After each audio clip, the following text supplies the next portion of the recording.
MPS इंफोटेक्निक limited का ये share उसका नाम बदल चुका है, विशेष इंफोटेक्निक लिमिटेड हो चुका है। तो वीडियो को पूरा देखिए, आपको सब कुछ समझ में आ जाएगा। ये पेनी स्टॉक है, 0.34 पैसे का पेनी स्टॉक। अभी तो इसकी जो ट्रेडिंग है वो सस्पेंड हो चुकी है, मतलब कि बाय भी नहीं कर सकते, और पहले से बाय करके रखा है तो समझ लीजिए आपका पैसा फंस चुका है, सेल नहीं कर पाओगे क्योंकि बाय सेल इसकी रुकी हुई है। यहाँ पर इसका एनालाइज करेंगे और मैं आपको सिखाऊंगा कि क्या क्या देखना ज़रूरी है एक पेनी स्टॉक के अंदर इन्वेस्ट करने से पहले। और अगर बाय करके रखा है तो भी वीडियो को पूरा देखिए, आपको समझ में आएगा कि कैसे एनालाइज करना है।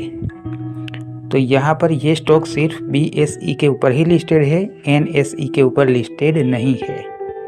और ऐसे पेनी स्टॉक क्या होते हैं, कभी भी डिलिस्ट हो सकते हैं। अगर ये स्टॉक डिलिस्ट हो जाता है तो उसके बाद आपके पोर्टफोलियो में दिखेगा ही नहीं, ये बात समझिए।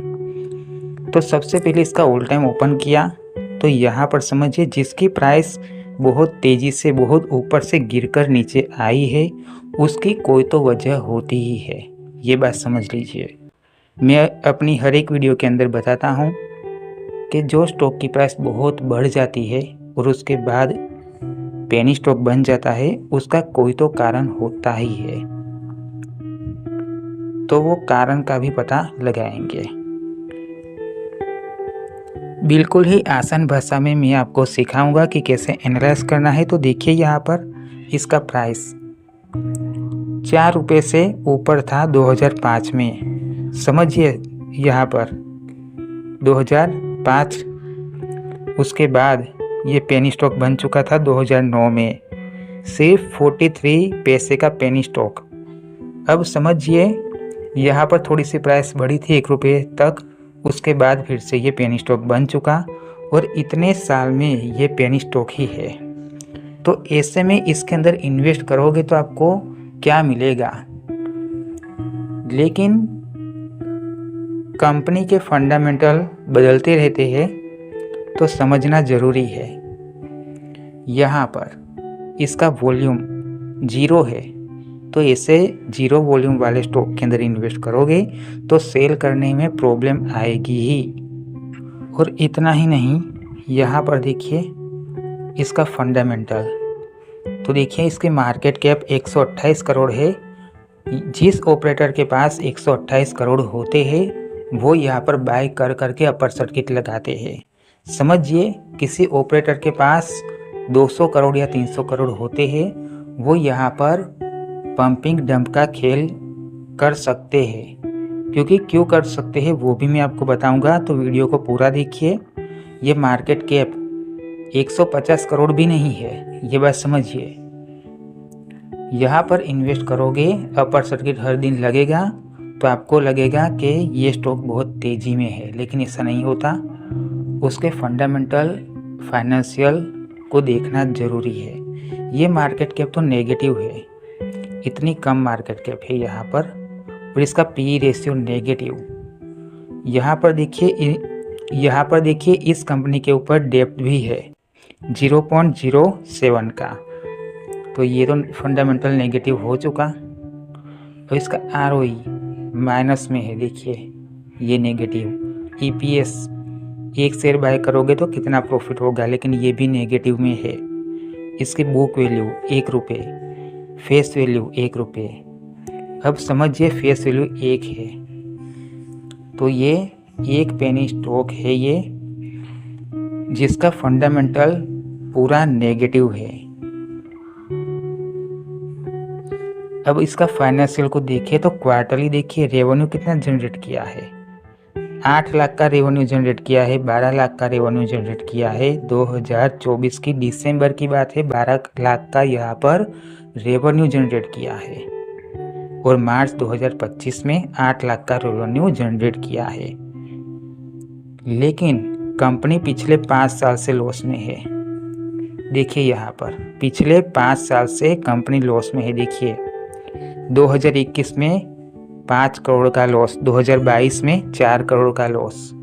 लेकिन इन्होंने रेवेन्यू कितना जनरेट किया वो तो देखना ज़रूरी है। देखिए 2022 में 1 करोड़ का रेवेन्यू जनरेट किया था, और यहाँ पर देखिए 2023 में 2 करोड़ का रेवेन्यू जनरेट किया था, और 2024 की बात करें तो सिर्फ 55 लाख का ही रेवेन्यू जनरेट किया है, और यहाँ पर लॉस ज़्यादा किया है। देखिए 2024 में 55 लाख का रेवेन्यू जनरेट किया था और लॉस कितना किया था, 4 करोड़ का। समझिए कहाँ 55 लाख और कहाँ पर 4 करोड़ का लॉस। रेवेन्यू जनरेट किया 55 लाख का और लॉस किया 4 करोड़ का। तो ऐसे पेनी स्टॉक के अंदर इन्वेस्ट करके आपको क्या मिलेगा, समझिए लॉस ही मिलेगा और पैसा भी फंस जाएगा।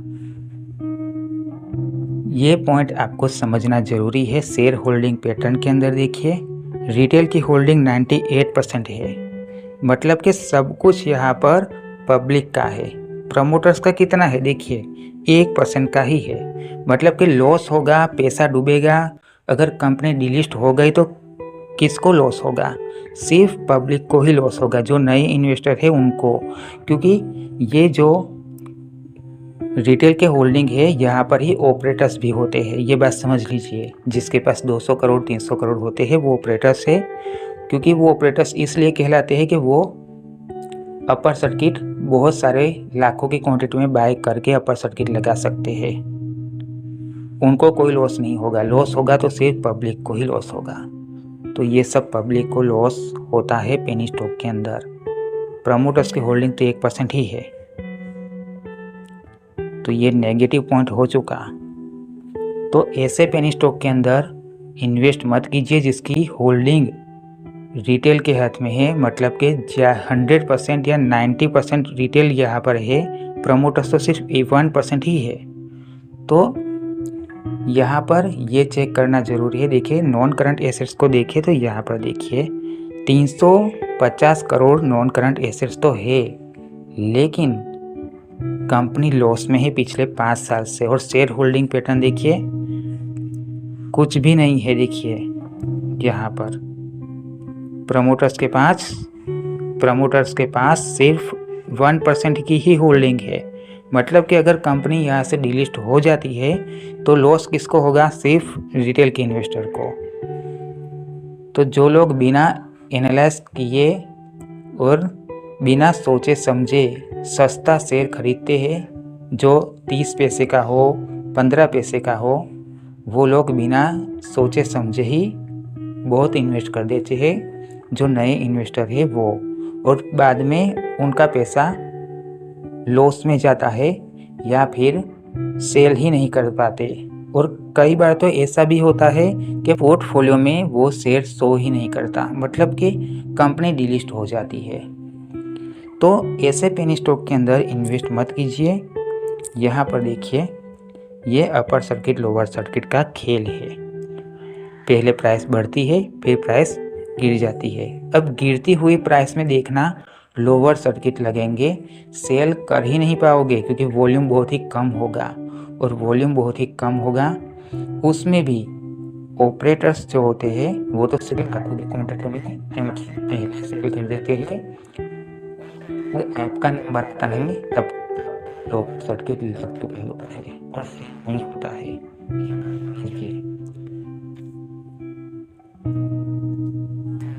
ऐसे पेनी स्टॉक के अंदर इन्वेस्ट करनी है तो आप रिस्क पर कर सकते हैं। ये वीडियो एजुकेशन पर्पस के लिए है, इन्फॉर्मेशन थी वो मैंने आपको बता दी है।